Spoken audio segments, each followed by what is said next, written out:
ನಾಗರಹೊಳೆ ಬಂಡೀಪುರದಲ್ಲಿ ಇವತ್ತಿನಿಂದ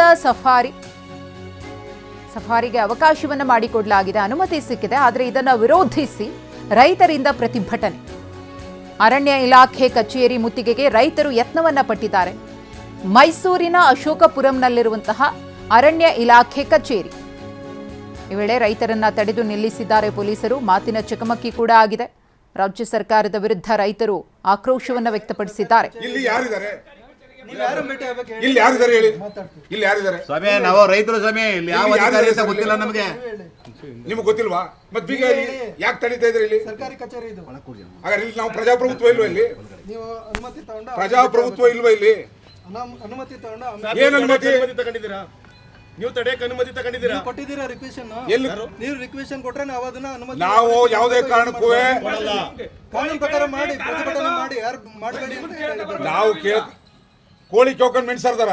ಅದು ನಮಗೆ ಗೊತ್ತಿಲ್ಲ ಸ್ವಾಮಿ. ಮತ್ತೆ ನಿಮ್ಮನ್ನ ಕೇಳ್ಕೊಂಡು ನಾವೇ ಪ್ರತಿಭಟನೆ ಪ್ರಜಾಪ್ರಭುತ್ವ ನಾವು ನಮ್ಮ ಸಮಸ್ಯೆ ಹೇಳಕ್ ಬಂದಿವಿ. ಇಲ್ಲ, ನೀವು ಕೆಲಸ ಮಾಡಿ ಅಂತ.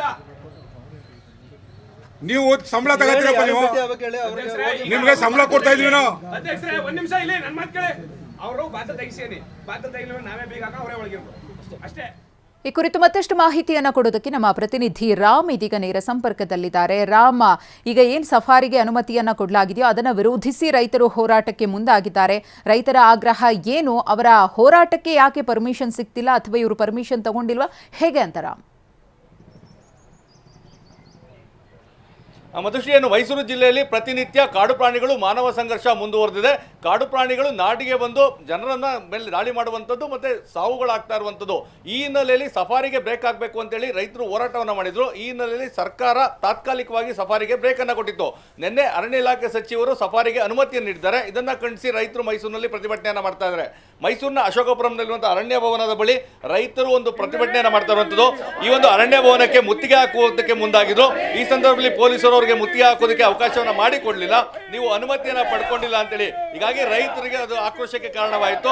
ನಾವು ಯಾಕೆ ಒಂದು ಅನುಮತಿಯನ್ನ ಪಡ್ಕೊಳ್ಬೇಕು? ಸರ್ಕಾರ ನಮ್ಮನ್ನ ಕೇಳದೇನೆ ಸಫಾರಿಗೆ ಅನುಮತಿ ಕೊಟ್ಟಿದೆ, ಅವಾಗ ನಮ್ಮನ್ನ ಯಾಕೆ ಕೇಳಲಿಲ್ಲ? ಈ ಹಿನ್ನೆಲೆಯಲ್ಲಿ ನಾವು ಅರಣ್ಯ ಇಲಾಖೆಗೆ ಮುತ್ತಿಗೆ ಹಾಕ್ತೇವೆ ಅನ್ನೋ ಒಂದು ಪಟ್ಟನ್ನ ಹಿಡಿದಿದ್ರು.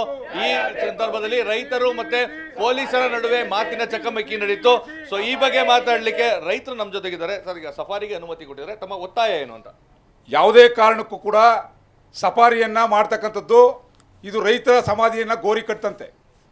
ಯಾಕೆ ಅಂತ ಹೇಳಿದ್ರೆ, ಸುಮಾರು 4-5 ಜನ ರೈತರನ್ನ ಬಲಿ ಪಡ್ಕೊಂಡ ಮೇಲೆ ಇದೇ ಮೈಸೂರು ಮತ್ತು ಚಾಮರಾಜನಗರ ಜಿಲ್ಲೆ ಉಸ್ತುವಾರಿ ಸಚಿವರುಗಳು, ಶಾಸಕರುಗಳು ಮತ್ತು ಅರಣ್ಯ ಸಚಿವರು ಚಾಮರಾಜನಗರಕ್ಕೆ ಬಂದು 4 ತಿಂಗಳಿಂದ ಯಾವುದೇ ಕಾರಣಕ್ಕೂ ಸಫಾರಿಯನ್ನು ಮಾಡೋದಿಲ್ಲ, ಈ ಸಫಾರಿಯಿಂದ ಈ ಸಮಸ್ಯೆ ಆಗ್ತದೆ ಅಂತೇಳಿ ಅವಿವೇಕಗಳು ಅವರೇ ಹೇಳಿದ್ದಾರೆ.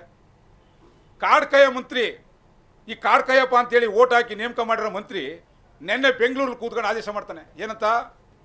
ನಾಳೆ 4:45ಗೆ 4:45ರಿಂದ ಸಫಾರಿ ಬೆಳಿಗ್ಗೆಯಿಂದ ಆರಂಭ ಅಂತ. ಏನು ಇವ್ರ ಅಪ್ಪಂದು ಕಾಡು? ಇವನು ಬೋಗಿ ಹಾಕಿದವೇನ್ರಿ? ಕ್ರಯ ಕೊಟ್ಟಿದವ?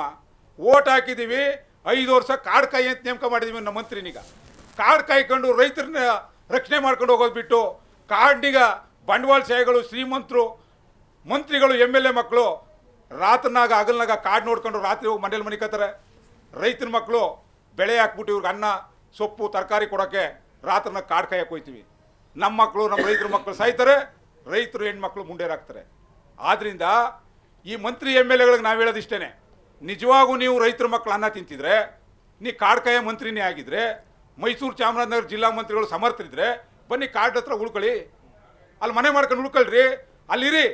ಆಗ ನಮ್ಮ ಸಫಾರಿಯಿಂದ ನಮ್ಮ ರೈತರ ಮಕ್ಕಳು ಪ್ರಾಣ ಹೋಗ್ತಾ ಇದೆ.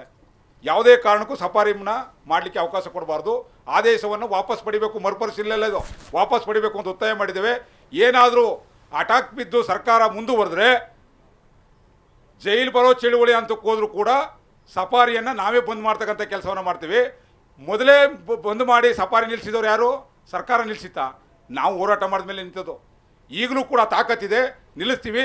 ಸಚಿವರು ಎಚ್ಚೆತ್ಕೊಂಡು, ಈ ಮುಖ್ಯಮಂತ್ರಿ ಎಚ್ಚೆತ್ಕೊಂಡು, ಜಿಲ್ಲಾ ಮಂತ್ರಿಗಳು ನಾವು ಸಮರ್ಥಿದ್ದೀವಿ, MLAಗಳು ಓಟ್ ಹಾಕಿದರೆ ಜನ ಓರ್ಗ ಪೊರಕೆ ಸೇವೆ ಮಾಡ್ತಾರೆ ಅನ್ನೋದಿದ್ರೆ ಮೊದಲು ಇದನ್ನು ಪರಿಶೀಲನೆ ಮಾಡ್ತಕ್ಕಂಥದ್ದಲ್ಲ, ಸಂಪೂರ್ಣವಾಗಿ ನಿಲ್ಲಬೇಕು ಅಂತೇಳಿ ಒತ್ತಾಯ ಮಾಡ್ತಾರೆ. ಮಧುಶ್ರೀ, ಇದು ರೈತರ ಖಡಕ್ ಎಚ್ಚರಿಕೆ. ಯಾವುದೇ ಕಾರಣಕ್ಕೂ ನಿರ್ಧಾರ ಕೈಗೊಳ್ಳೋದಲ್ಲ, ಸಫಾರಿಯನ್ನ ಬಂದ್ ಮಾಡಬೇಕು. ಒಂದು ವೇಳೆ ಸರ್ಕಾರ ಬಂದ್ ಮಾಡಿಲ್ಲ ಅಂತ ಹೇಳಿದ್ರೆ ರೈತರೇ ಸಫಾರಿಯನ್ನ ಬಂದ್ ಮಾಡ್ತೇವೆ. ಈ ಹಿಂದೆ ಸಹ ಸರ್ಕಾರ ಬಂದ್ ಮಾಡಿರಲಿಲ್ಲ, ನಾವು ರೈತರು, ರೈತರ ಮಕ್ಕಳು ಹೋಗಿ ಸಫಾರಿನ ಬಂದ್ ಮಾಡಿದ್ವು. ಕಾನೂನನ್ನ ಕೈಗೆ ತೆಗೆದುಕೊಳ್ಳಕ್ಕೆ ಅವಕಾಶವನ್ನು ಮಾಡಿಕೊಡ್ಬೇಡಿ, ಈಗಲೇ ನಿರ್ಧಾರವನ್ನು ಮಾಡಿ ಸಫಾರಿಯನ್ನ ಸಂಪೂರ್ಣವಾಗಿ ಬಂದ್ ಮಾಡಿ ಅನ್ನೋ ಒಂದು ಒತ್ತಾಯವನ್ನು ಮಾಡ್ತಾ ಇದ್ದಾರೆ. ಮಧುಶ್ರೀ, ಧನ್ಯವಾದ ರಾಮ್, ತಮ್ಮ ಮಾಹಿತಿಗಾಗಿ.